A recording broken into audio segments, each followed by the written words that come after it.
everyone, my name is Aridia Nuraini. In this video I will discuss about Oscar Wilde's book entitled The Picture of Dorian Gray.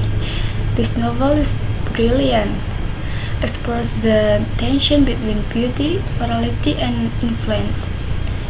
In the last paper, I analyzed the complex relationship between the three main characters that are Dorian Gray, Lord Henry, and Basil Hallward through Sigmund Freud's psychoanalytic lens. Before we start the analysis, we must know about them in this novel. Dorian Gray in this novel is a young man who becomes obsessed with beauty and eternal youth. And then Lord Henry Wotton, who influences Dorian with ideas about hedonism and living without moral consequence. Also Basil Hallward is the artist in this novel who adores Dorian and represents a moral, almost spiritual love. In Wilde's novel, these three characters personify Freud's model. That is, Lord Henry represents the idea, but not in the healthy sense. He is clever and persuasive, but uses his intellect to justify immoral behavior. He introduced Dorian to a life of hedonism, encouraging him to suppress guilt and embrace selfishness. And then Dorian Gray embodies the ego. At the first, he is innocent. He becomes obsessed with indulging his essence.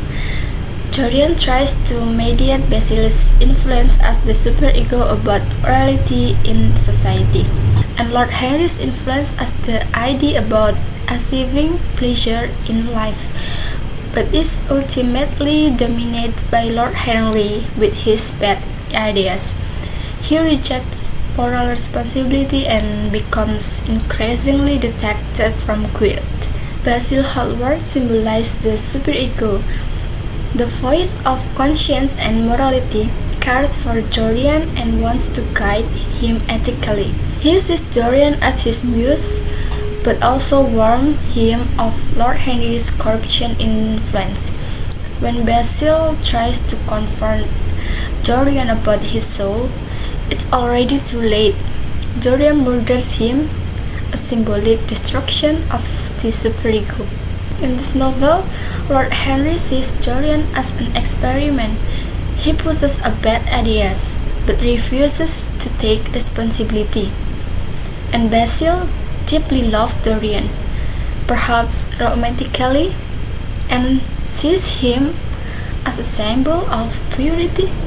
In this novel, Dorian is torn between these two forces, but ultimately chooses the path of least resistance.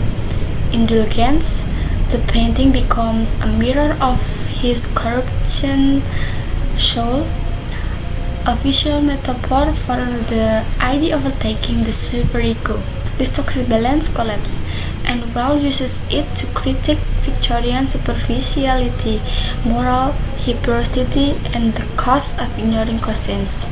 Overall, I like this novel because it made me uncomfortable, maybe. It forced me to reflect on how easily we are influenced and how dangerous it is to silence our conscience.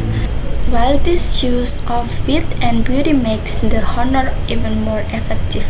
It's not a traditional horror story, but a psychological tragedy. Dorian's downfall isn't just about it to vanity, it's about the loss of self, when the idea is unchecked. This novel taught me how deeply literature can reflect psychology. I think that's all what I can say in this video. Thank you and have a good day.